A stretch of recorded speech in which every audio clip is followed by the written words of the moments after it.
yang sekarang yang kemarin menangkap saya kasarnya. Jadi ketika polisi macam-macam datang menanyakan tegas-tegas,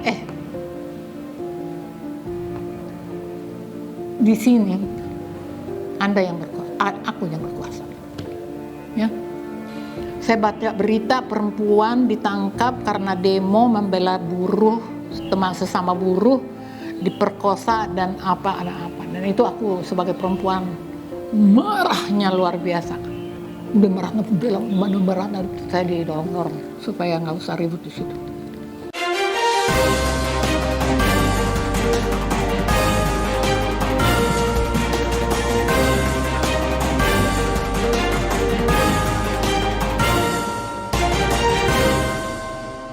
Wankawan TV1.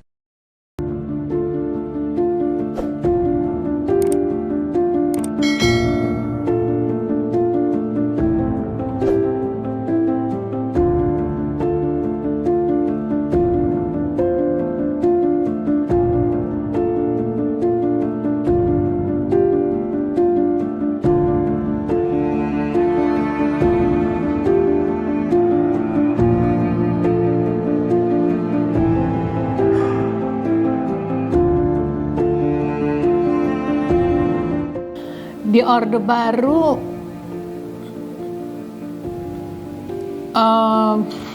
powernya Pak Harto itu kelihatan banget ya. Jadi yang nangkap saya itu ada semua angkatan. Karena ABRI.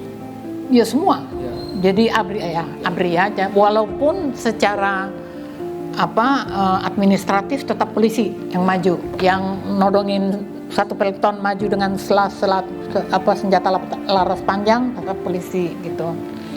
Tetapi ya nggak tahan saya ngeliatnya bisa ada hampir 20 truk tentara. Itu pertama kali? Iya, dan waktu kami lagi menyanyikan, jadi ini sebenarnya ceritanya gini, Pak Harto lagi mau naik lagi. Kita lagi ngumpul lah di sini seniman aktivis Jakarta semua semua kelompok ngumpul di sini, dibilang, Kak, itu udahlah digugat aja itu, karena sebelumnya Martina gugat dicekal secara berlebihan, secara brutal. Nah terus saya bilang, masa kita gugat negara, yang punya negara mereka, gue bilang gitu. Enggak lah, mendingan kita bantu rakyat. Pak Harto tuh udah terlalu tua juga, gue bilang, jangan-jangan banyak hal dia putuskan tanpa keinginan dia juga, bahkan tanpa setahu dia juga. Aku bilang gitu. Jadi udah waktunya lah Pak Harto turun. Jadi kita dirikanlah Siaga namanya. Siaga inilah yang mengusung, yang pertama sekali mencalonkan Amin Rais dan Megawati. Mereka berkhianatin aku. Iya, jadi mereka dianggap sebagai tokoh reformasi itu kalau bukan karena saya usung, saya calonkan gitu. Siaga itu kita calonkan tuh karena itu dibutuhkan kan. Jadi supaya rakyat itu nggak takut bahwa kita boleh punya presiden baru. Bukan hanya Pak Harto aja gitu. Pak Harto boleh udah istirahat gitu. Jadi itu sebenarnya karena yang gara-gara itulah, jadi kita semua orang dilarang kumpul lebih dari 5 orang. Saya bilang, enak aja, cari apa kek, gue bilang gitu, tempat yuk kita ngumpul. Jadi kita bikin lah People Summit gitu, Kongres Rakyat gitu, melawan itu. Dan dikerahkan puluhan truk, kebayang nggak? Ada filmnya itu. Prancis bikin film.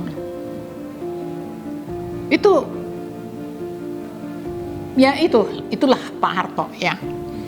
Tapi pada saat itu polisi itu kan lagi di bawah banget. Mereka tuh lagi berharap banget perubahan ini akan memberikan perubahan buat mereka. Jadi polisi juga pada waktu itu kalau sama saya sih baik-baik aja, walaupun ya perintah dari mungkin TNI atau dari Pak Harto langsung gitu, harus tetap dikasarin orang. Saya lagi nyanyi Indonesia Raya, ratusan orang baik tangkap gitu, dari sana datang, wah rame. Ada filmnya saya. Nah, tetapi ketika udah di luar keadaan makin memburuk dan kelihatannya perundingan di apa, kita kan nggak bisa nonton TV di situ, hanya dengar radio. Jadi saya dengar, terus tiba-tiba besoknya saya didatengin kejaksaan. Dia bilang, bagaimana Bu, pokoknya kita mau disidangkan. Jadi, tapi dia mau mengatakan bahwa sebenarnya dijelaskan bahwa tidak dengan pasal yang pertama. Kan pertama itu kan makar. Nah, terus apa? Saya bilang gitu. Menggunakan gedung tanpa izin. Terus kan aku kan di lapas perempuan, kan yang teman-temanku yang lain di lapas laki-laki di Salemba. Jadi aku kirim surat dulu ke sana, harus ada dulu ranger untuk datang ke sono. Terus mereka bilang terserah Ratna aja lah. Kita mau tetap ngotot aja di sini sebagai tahanan atau kita keluar, saya bilang gitu. Kita keluar nih ya sebenarnya hanya untuk ikhlas saja, kita dikecengin, dibilang makar, padahal cuman gak ada izin doang gitu. Terus sama anak bilang, oke deh, bebas. Salah satu yang tertangkap waktu itu anak saya, yang ya Patung ya. Ya jadi ya gitulah, pada saat kepolisian nggak ada kayak sekarang. Kalau kayak kemarin aja waktu aku ditangkap, waduh, itu tuh ikut lagi kena sambo lagi dia. Yang sekarang, yang kemarin menangkap saya, kasarnya. Jadi saya kan di TV One tuh nelfon terus. Kan waktu aku ketemu sama dia bilang, sekarang ibu ini tanda tangan surat penangkapan. Dia nggak pernah bilang sama gue, tolong dibaca yang benar. Kan beda dong ya, tolong dibaca yang benar gitu, kayak enggak, ini surat penangkapan, tanda tanganin. Nah, keluar kita dari airport ya masih TV One masih nempel terus di kuping gua. Masih telewicara. Jadi itu masih telewicara dulu. Terus suatu tiba-tiba mobil mau culut gitu, berhenti cepet, marah dia turun. Ibu tahu nggak bahwa ibu tuh udah ditangkap, katanya. Iya, makanya aku di sini kan. Kenapa emang? Dia bilang gitu. Ibu tahu nggak peraturan kalau orang sudah ditangkap tidak bisa berkomunikasi? Terus saya bilang, hah? Jadi yang salah siapa? Saya bilang, kamu ngapain? Kenapa nggak kasih tahu sama saya? Kamu suruh baca aja enggak? Saya bilang. Jadi emang beda polisi sekarang dengan polisi di Orde Baru.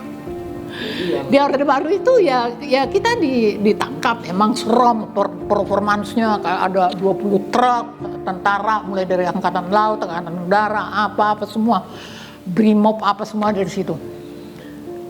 Kayak peristiwanya itu sangat heroik gitu.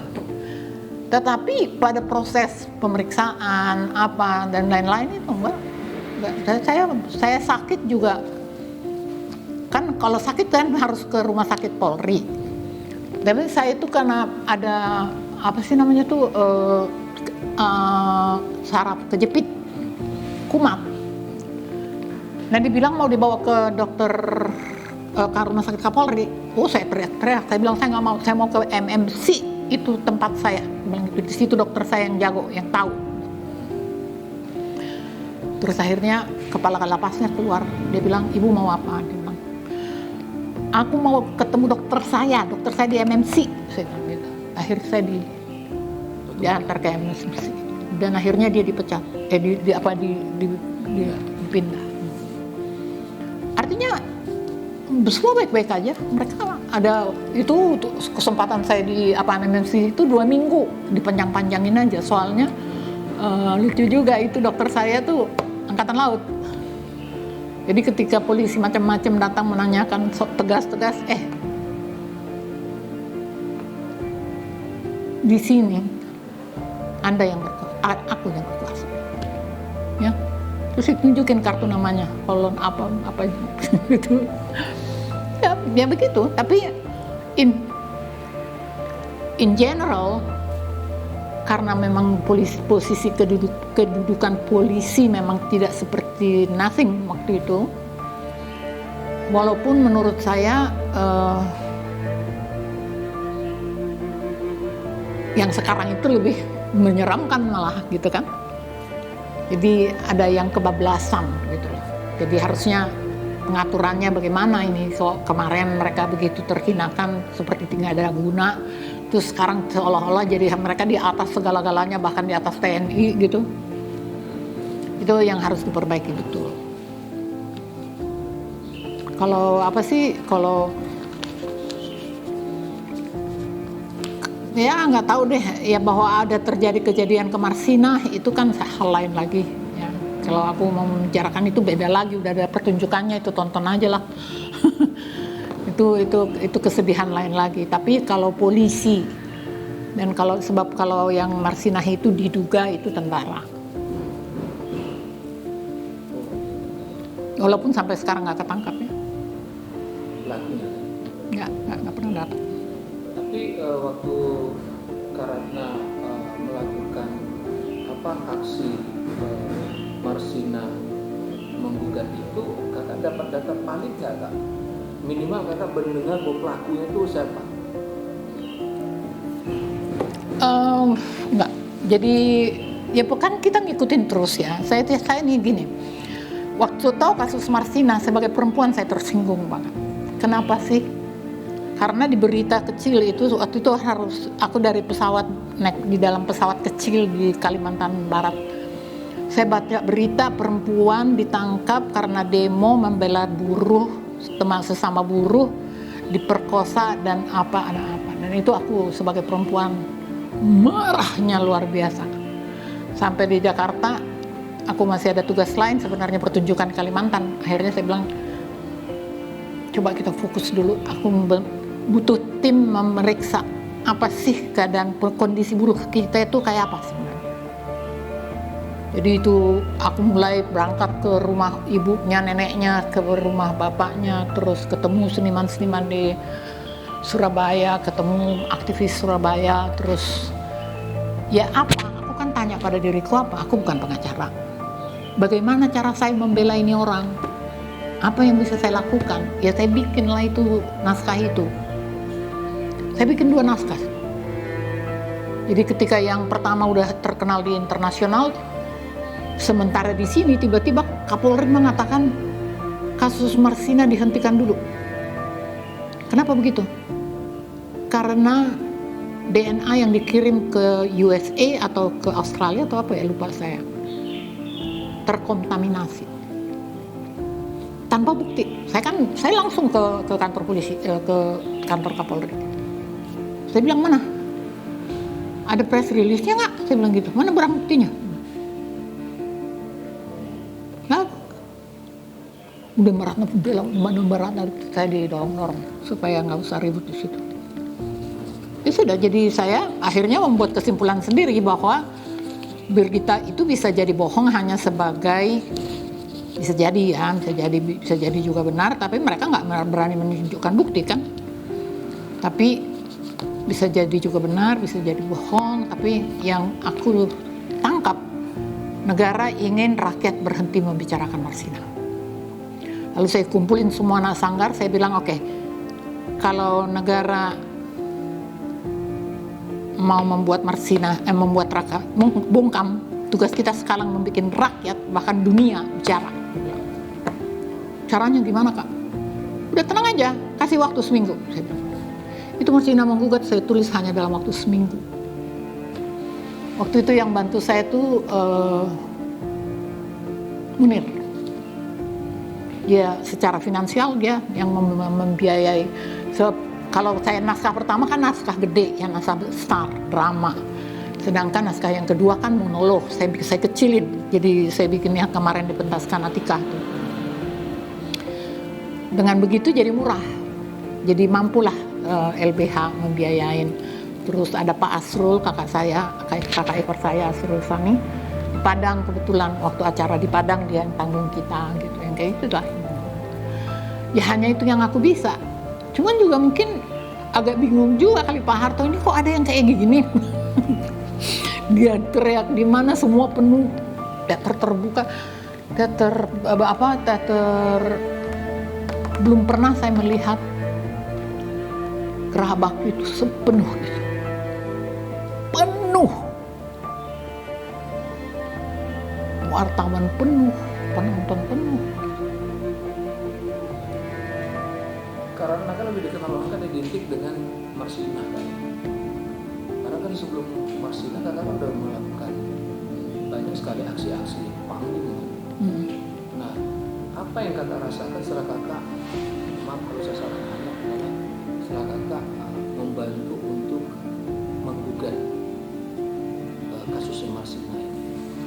Jadi gini ya, saya itu sebenarnya kan berguru sama Rendra.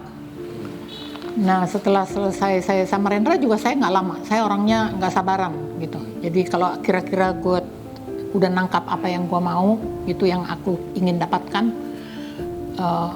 aku mengundurkan diri. Jadi aku pernah sempat pentas 2 kali sama Rendra. Itu Kasidah Berjanji, dan Kasidah Berjanji itulah mungkin salah satu yang membuat saya juga jadi merasa ini nih, tadinya kan arsitek saya pindah jadi pergi ke Rendra, tapi aku nggak mau lama-lama karena aku ingin mengerti bagaimana menyutradarai, sedangkan di sana lebih ke acting, lu main, jadi tinggal lu menangkap. Jadi 2 kali pertunjukan gue menganggap gue udah cukup gitu. Nah di situ saya bikinlah sampai sempat kok saya 8 pertunjukan Shakespeare, 7 sampai orang bilang saya ahli Shakespeare udah waktu itu. Penontonnya penuh selalu, dan orang-orang bilang oh penontonnya Ratna itu perfume-nya dari Paris tuh. Di gedung kesenian saya biasanya waktu itu. Cuma saya lama-lama kan jenuh, sampai akhirnya saya dapat kesempatan disponsori oleh CCF, Pusat Kebudayaan Prancis, mementaskan Antigone. Antigone itu Cesadur. Jadi yang sebenarnya membuat internasional tertarik sama saya justru saduran itu, karena itu kan naskah terkenal banget. Cesadur saya bangun antara Sophocles dengan Jonganui. Jonganui ini Prancis, Sophocles ini, dan akhirnya menjadi punya Ratna Sarumpait, Batak style gitu. Betul-betul masuk ke kultur Batak. Gak gampang menembus untuk mendapat pengakuan di Taman Ismail Marzuki loh. Dan aku satu-satunya sutradara perempuan pada masa itu. Setelah sekian banyak aku mensutradarai Antigone lah, mulai itulah orang tokoh-tokoh dewa-dewa teater itu salam saya. Oh. Nah jadi maksud saya aku jenuh. Setelah Antigone aku sudah jenuh, udah cukup, enough. Aku ingin ngomong tentang hal lain. Aku ingin aku juga udah mulai kritis ya, udah tahun 83 kalau nggak salah itu. Aku ingin membicarakan bangsaku, atau ini yang lain deh yang aku ingin bicarakan, bukan membicarakan cerita dongeng gitu. Sampai akhirnya aku dapat pekerjaan dari Kalimantan, tapi itu legenda, tapi nggak apa-apa lah, saya pikir gitu. Paling nggak aku nggak bikin naskah barat lagi gitu. Jadi saya bikin itu. Nah Tuhan kasih juga pada peristiwa itu juga, di tengah-tengah peristiwa itulah aku kemudian menangkap persoalan Marsinah ini, dan karena aku nggak tahu harus membelanya bagaimana, dan menurut aku harus bela karena ini keterlaluan gitu. Ya berpikir ya gue kan penulis, gue kan bisa bikin teater, kenapa nggak gitu. Makanya ini Marsinah Menggugat ini populer sekali di dunia ini. Setiap hari May Day itu berbagai negara tuh pasti, dari sampai mereka udah, aku bosan saya bilang no, you can use it, nggak usah minta izin, itu milik publik udah, karena kasusnya hampir sama semua gitu. Apa yang saya rasakan semenjak kasus Marsinah Menggugat ini, menurut saya mencuat lah namanya kan, sampai kejar-kejar oleh para hukum. Jadi ya itu kan, jadi dari seorang seniman yang resikonya kan? Bukan, dari seorang seniman yang pengetahuan yang mungkin aku masih di posisi yang masih ingin belajar ini dan itu, dan ketika orang sudah mengakui aku dan Rendra kasih salam, Sardono kasih salam semua. Begitu pertemuan ada tamu ahli teater dari Australia datang, saya jadi satu ya dari satu-satunya perempuan di pertemuan itu gitu. Apakah itu membahagiakan? Membahagiakan juga. Aku bersyukur akhirnya semua mengakui gitu. Tapi bukan karena nggak panjang banget, itu ada 21 tahun itu saya begitu. Jadi, tapi kan aku ingin mengekspresikan yang aku gelisahkan, yang aku susahkan. Pada waktu itu aku udah mulai sebenarnya sebagai aktivis untuk perempuan, ya, masalah pelecehan, masalah KDRT dan lain-lain tuh. Tapi aku nggak merasa cukup hanya itu.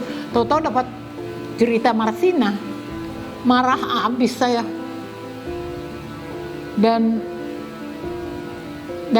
sejak itu kecenderungan saya ingin tahu bagaimana bangsa ini dikelola menjadi sangat kuat. Jadi nggak usah buruh saja, tidak hanya soal buruh aja, soal apa saja yang saya dengar gitu dan mereka ngadu ke saya, itu saya kulitin sampai ke DPR, sampai kemana aku cari. Kenapa aku tahu Resikonya masuk penjara. Aku suka menurut aku semua perbuatan itu ada resiko. Jadi ya kayak saya nggak ngomong mengada-ngada ya. Kalau karena umur saya sudah ujur ya, urusan Undang-Undang Dasar 45 ini, aku udah pada posisi yang rela memawakafkan hidup aku untuk bangsa ini.